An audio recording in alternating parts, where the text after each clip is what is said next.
What happens when country music's biggest star walks into what should have been a friendly morning chat and instead finds himself under attack by one of television's most ruthless hosts? In just 22 seconds, Joy Behar would say the one thing that would make Blake Shelton lose his cool completely, storm off the set, and leave the entire View panel sitting in stunned silence. Blake Shelton walked onto The View set that Tuesday morning with his usual easy smile. He was there to talk about his new album and maybe crack a few jokes with the ladies. The audience was excited to see him. Whoopi Goldberg gave him a warm welcome as he sat down. "Blake, so good to have you back," Whoopi said. "We love having you here." "Always happy to be here with you, ladies," Blake replied, adjusting his cowboy hat slightly. Sarah Haynes jumped right in with questions about his music. "Tell us about the new album. What inspired these songs?" Blake started explaining his creative process. He talked about writing songs that came from the heart. The conversation was going perfectly. Alyssa Farah Griffin asked about his tour dates. Sunny Hostin mentioned how much she enjoyed his last concert. Everything was normal. Everything was friendly. Then Joy Behar leaned forward with that look in her eyes. The look that every guest feared. The look that meant she was about to pounce. "Blake," Joy said, interrupting him mid-sentence about his songwriting, "I have to ask you about something." The energy in the room shifted immediately. The other hosts exchanged quick glances. Blake kept his smile, but anyone watching closely could see his shoulders tense up. "Sure, Joy, what's on your mind?" Blake said, still trying to keep things light. "Well, I've been listening to country music lately, and I have to say, I just don't get it," Joy began. "I mean, it's all the same thing over and over. Trucks, beer, dogs, and heartbreak. Where's the creativity? Where's the art?" The audience got quiet. This wasn't the direction anyone expected the interview to go. Blake's smile flickered for just a moment. "Well, Joy, I think country music tells stories that real people can relate to. It's about authentic experiences." "Authentic?" Joy let out a small laugh. "Come on, Blake. Half these songs are written by teams of writers in Nashville. How authentic is that? And don't even get me started on the whole cowboy image. Most of these singers have probably never seen a real farm." Whoopi tried to step in. "Joy, maybe we should." No, I'm curious," Joy continued, clearly enjoying herself. "Blake, when was the last time you actually worked on a farm? When was the last time you drove a pickup truck that wasn't for a music video?" Blake's jaw tightened. He looked down for a second, then back up at Joy. "I grew up in Oklahoma, Joy. I've been around farms my whole life. This isn't an act for me." "But you live in Hollywood now, right? You've got mansions and fancy cars. Isn't the whole country boy thing just marketing at this point?" The other hosts looked uncomfortable. Sarah tried to change the subject. "Blake, maybe we could talk about your experience on The Voice." Joy held up her hand to stop her. "I'm not done. I think this is important. People should know what they're really buying when they listen to this music." Blake leaned back in his chair. His voice stayed calm, but there was an edge creeping in. "Joy, I've never pretended to be something I'm not. Yes, I've been successful. Yes, I live well now. But that doesn't change where I came from or what my music means to people." "But doesn't it though?" Joy pressed on. "I mean, you're singing about struggling and heartbreak while you're making millions. Isn't that a little fake?" The audience was dead silent now. Even they could feel how uncomfortable this was getting. "I sing about human experiences, Joy. Rich or poor, everyone deals with love, loss, family, friendship. Those emotions don't change based on your bank account." Joy shook her head. "I just think people deserve honesty. If you're going to sell them this image of being a regular guy, maybe you should be more upfront about your actual lifestyle." Whoopi tried again. "Maybe we should move on to—" "Actually, let me ask you this, Blake," Joy interrupted. "Do you even write your own songs anymore? Or do you just show up and sing what other people wrote for you?" That hit different. Blake's face changed completely. The easygoing demeanor was gone. "I write my own music, Joy. I always have." "All of it?" Joy challenged. "Every single song?" "Most of it. And when I work with other writers, it's collaborative. That's how music works. So some of it you don't write." "That's not." Blake started to get frustrated. "Look, Joy, I don't know why you're trying to attack me here. I came on your show to talk about music, not to defend my entire career." Joy leaned back with a satisfied look. "I'm not attacking you. I'm asking legitimate questions that your fans deserve answers to." The other women were clearly trying to figure out how to rescue this interview. Sunny jumped in. "Blake, I think what Joy might be trying to say island." "No, I know exactly what Joy is trying to say." Blake cut her off. His voice was getting harder. "She's trying to say that I'm a fake, that my music doesn't matter, that I'm lying to my fans. I'm saying that maybe there's a difference between the image and the reality, Joy replied coolly. The reality is that I've worked my whole life to get where I am. The reality is that my music connects with millions of people. The reality is that I didn't come on your show to be insulted. Joy smirked. Insulted? I'm just asking questions. No, you're not. You're trying to tear me down for no reason, and I don't have to sit here and take it. The tension was thick enough to cut with a knife. The other hosts were looking back and forth between Blake and Joy like they were watching a tennis match. Blake stood up from his chair. You know what, Joy? I've been nothing but respectful to you and this show every time I've been here, but if this is how you want to treat your guests, then maybe I shouldn't be here. Blake, please, Whoopi said, standing up too. Let's all just take a breath. But Blake was already taking off his microphone. I'm sorry to the rest of you ladies. You've always been great to me, but I won't sit here and let someone attack everything I've worked for. Joy wasn't backing down. If you can't handle a few tough questions, maybe you shouldn't be in show business. That was the moment everything exploded. Blake's face went red. His hands clenched into fists at his sides. For a moment, the entire studio was frozen. Nobody moved. Nobody breathed. Excuse me? Blake said, his voice dangerously quiet. Joy doubled down. You heard me. If you can't handle people questioning your authenticity, maybe you picked the wrong career. That was it. Blake exploded. Are you kidding me right now? Blake shouted, his voice echoing through the studio. I've been in this business for over 20 years. I've sold millions of records. I've helped launch careers of dozens of artists on The Voice. And you're sitting there telling me I can't handle show business? The audience gasped. Some people covered their mouths in shock. The cameras kept rolling, capturing every second of the meltdown. Blake, please, Sarah tried to intervene, but he was beyond listening now. No, Sarah, this is unbelievable. Blake turned back to Joy, pointing his finger at her. You know what your problem is, Joy? You think because you sit behind this desk every day and tear people down, that makes you some kind of journalist. But you're not asking real questions. You're just being mean. Joy's eyes narrowed. I'm being mean? You're the one yelling. I'm yelling because you've spent the last 10 minutes trying to destroy everything I've built. You don't know me. You don't know my story. You don't know where I come from or what I've been through. Whoopi stood up and tried to get between them. Blake, Joy, let's all just. No, Whoopi, Blake cut her off. I respect you. I really do. But I'm not going to let her sit there and call me a fake to my face on national television. He turned back to Joy, who was sitting there with her arms crossed, looking almost amused by his anger. You want to know about authenticity, Joy? Here's authentic for you. I grew up poor in Oklahoma. My dad worked construction. My mom cleaned houses. We didn't have much, but we had music. And when I started playing guitar, it wasn't because I thought it would make me famous. It was because it was the only thing that made sense to me. His voice was shaking with emotion now. The anger was mixing with hurt. I moved to Nashville with nothing but a dream and a beat-up truck that barely ran. I played every dive bar, every honky-tonk, every county fair that would have me. I got rejected by record labels more times than I can count. I had people tell me I wasn't good enough. I wasn't pretty enough. I wasn't country enough. But I kept going because this music means everything to me. Joy opened her mouth to say something, but Blake held up his hand. I'm not finished, he yelled. You want to know if I write my own songs? I wrote my first hit song on a napkin in a truck stop diner at 3 a.m. after driving 12 hours to a show that paid me $200. I wrote it because I was homesick and broke and wondering if I'd made the biggest mistake of my life leaving home. The studio was completely silent except for Blake's voice. Even the crew members had stopped what they were doing to watch. And yes, Joy, I have money now. Yes, I have nice things. But you know what I also have? I have fans who come up to me crying because one of my songs helped them through their divorce. I have veterans who tell me my music got them through deployment. I have kids who learned to play guitar because they heard me on the radio. His voice cracked slightly. That's authentic, Joy. That connection with people. That's what this is all about. It's not about the trucks or the beer or whatever stereotype you have in your head.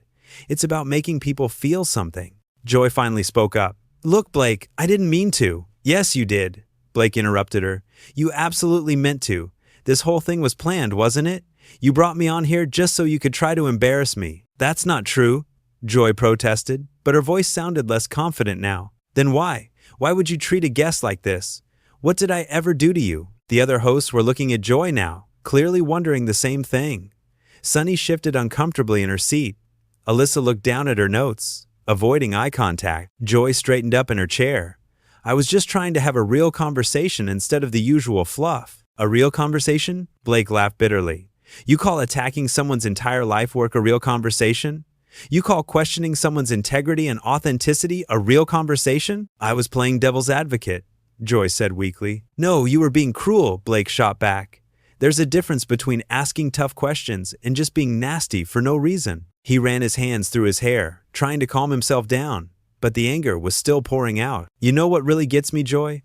I've been on this show before, multiple times, and every single time you've been perfectly nice to me. We've joked around, we've had fun, so what changed? What made you decide that today was the day to try to destroy me? Joy didn't have an answer. She just sat there, looking smaller than she had when the interview started. Answer me, Blake demanded. What changed? The silence stretched on. Finally, Whoopi tried to speak. Blake, maybe we should take a break and… No. Blake turned to face all of them. I want an answer. I want to know why Joy Behar thinks it's okay to invite someone onto her show just to humiliate them. Sarah cleared her throat. Blake, I don't think that was the intention. Then what was the intention, Sarah? Blake asked, his voice still raised but not quite shouting anymore. Because from where I'm sitting, it sure looked like Joy had this whole attack planned out. He looked around the table at all of them. And the rest of you just sat there and let it happen. None of you tried to stop her until it was too late. Alyssa spoke up quietly. We were trying to. You were trying to what? You were trying to let her finish tearing me apart before you stepped in? Is that how this works? You bring guests on just to watch them get destroyed for entertainment? The hurt in his voice was becoming more obvious than the anger. This wasn't just about being challenged. This felt personal. I thought we were friends, Blake said, looking directly at Joy. I thought you respected me as an artist and as a person, but apparently I was wrong. Joy finally found her voice again. Blake, you're overreacting. This is just television. This is what we do here. That was the wrong thing to say. Blake's anger flared up again instantly. Just television? Just television? He stood up so fast his chair nearly fell over. My career is just television to you? My life's work is just entertainment for you to mock? He started pacing behind his chair, gesturing wildly. This isn't a game to me, Joy. This is my life. These songs, this music, the connection I have with my fans, that's everything to me. And you think you can just tear it down for a few laughs? I wasn't trying to get laughs, Joy protested. Then what were you trying to get? What was the point of any of this? Joy looked around at her co-hosts, as if hoping one of them would help her out. But they all just stared back at her, waiting for an answer just like Blake was. I was trying to ask the questions that people really want to know, she finally said. What people? Blake demanded. What people want to know if I'm a fraud? What people want to know if I'm lying to my fans? Who are these people, Joy? Because I meet my fans every day, and they've never asked me those questions. He leaned forward, putting his hands on the back of his chair. Or maybe these aren't questions that people want answered. Maybe these are just things that you wanted to say. The accusation hung in the air like smoke. Joy's face went pale. She knew she'd been caught. The other hosts were staring at her now, realizing what Blake had figured out. This wasn't about journalism or asking tough questions. This was personal. That's it, isn't it? Blake said, his voice getting quieter but somehow more intense. This whole thing was just you wanting to take shots at me. But why, Joy? What did I ever do to you? Joy shifted in her seat, clearly uncomfortable now that the tables had turned. Blake, you're being ridiculous. Am I? Because it's starting to make sense now. You've had it out for me this whole time, haven't you? Every time I've been on this show, you've been waiting for your chance to do this. He started connecting the dots out loud, his voice building again. All those times you were nice to me before? That was all fake. You were just waiting for the right moment to strike. That's not true, Joy said, but her voice sounded hollow. Blake laughed, but there was no humor in it. You know what's really sad, Joy? You talk about authenticity and being real, but you're the fake one here. You sat there and pretended to be my friend for years, all while planning to humiliate me on national television. Whoopi tried one more time to regain control. Blake, Joy, let's all take a step back here. No, Whoopi. Blake turned to her, his eyes blazing. I'm done taking steps back. I'm done being polite. I'm done pretending this is okay. He looked around the table at all of them. You want to know what's authentic? I'll tell you what's authentic. Walking away when someone treats you like garbage. Standing up for yourself when someone tries to tear you down for no reason. That's authentic. He reached down and grabbed his cowboy hat from the table. And you know what else is authentic? Not sitting here and taking abuse just because it's good television. Sarah made one last attempt to salvage the situation. "Blake, please don't leave like this. We can work this out." Blake looked at her with something that might have been pity. "Sarah, you seem like a nice person, but this isn't something you work out. This is someone showing you exactly who they are and me finally believing them." He put his hat back on his head and looked directly at Joy. "I've spent my entire career trying to be honest with people, trying to make music that means something, trying to connect with folks who need something real in their lives. And you just tried to destroy all of that because... why? Because you were bored? Because you thought it would be funny?" Joy opened her mouth to respond, but Blake cut her off. "Don't answer that. I don't actually want to know. Because whatever your reason is, it's not good enough." He turned to face the cameras directly. "To anyone watching this who actually likes my music, who connects with my songs, who finds something real in what I do, thank you. Thank you for understanding what this is really about. Thank you for seeing past the noise and getting to the heart of it." His voice softened slightly. "Music is about bringing people together. It's about making you feel like you're not alone. It's about finding beauty in the simple things and hope in the hard times. That's what I've always tried to do, and that's what I'll keep doing, no matter what anyone sitting at this table thinks about it." He looked back at Joy one more time. "As for you, Joy, I hope whatever you were trying to prove here was worth it, because you just lost any respect I had for you as a person." Joy's face was flushed now. She clearly hadn't expected this to backfire so completely. "Blake, you're making a big mistake walking out like this." Blake stopped in his tracks. "A mistake? You think standing up for myself is a mistake? I think storming off a television show like a child is a mistake?" Joy shot back, trying to regain some of her earlier confidence. The words hit Blake like a slap. His whole body tensed up again. "Like a child? Like a child?" The studio went dead silent. Even the camera operators froze. "I'm acting like a child because I won't sit here and let you attack everything I've worked for? I'm acting like a child because I have enough self-respect to walk away from someone who's trying to destroy me for entertainment?" He took a step back toward the table, his finger pointing at Joy. "You know what acting like a child is, Joy? Acting like a child is inviting someone onto your show and then ambushing them with personal attacks. Acting like a child is trying to hurt someone just because you can.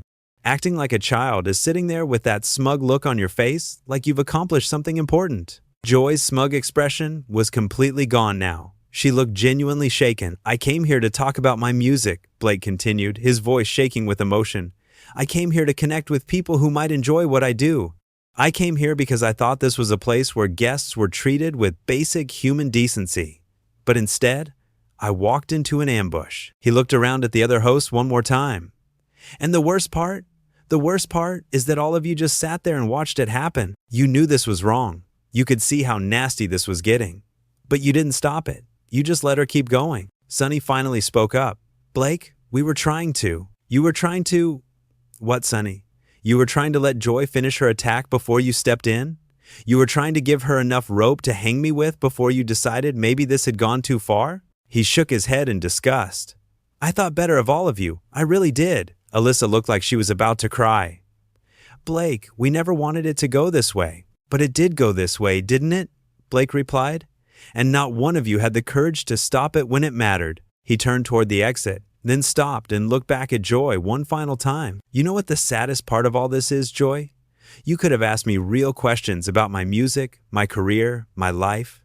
You could have had a genuine conversation that people would have enjoyed watching. But instead, you chose cruelty. You chose to try to tear someone down just because you could." Joy sat there in silence, unable to meet his eyes. "That says a lot more about you than it does about me," Blake said quietly, "and everyone watching this can see it."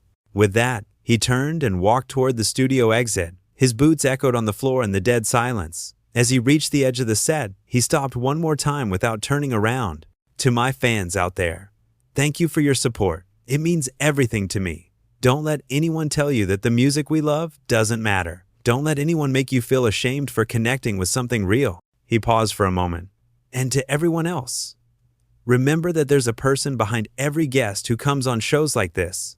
We're not just here for your entertainment. We're human beings with feelings and families and dreams. Maybe try treating us that way." And with that, Blake Shelton walked off the View set, leaving behind a panel of stunned hosts and an audience that had just witnessed television history in the making. The cameras kept rolling as the women sat in complete silence, processing what had just happened. Joy stared down at her hands, finally understanding the weight of what she had done. The other hosts looked around at each other, unsure of what to say or how to move forward. In all their years of television, none of them had ever seen anything quite like this. The interview that was supposed to be a friendly chat about music had turned into a powerful moment about dignity, respect, and standing up for yourself when someone tries to tear you down.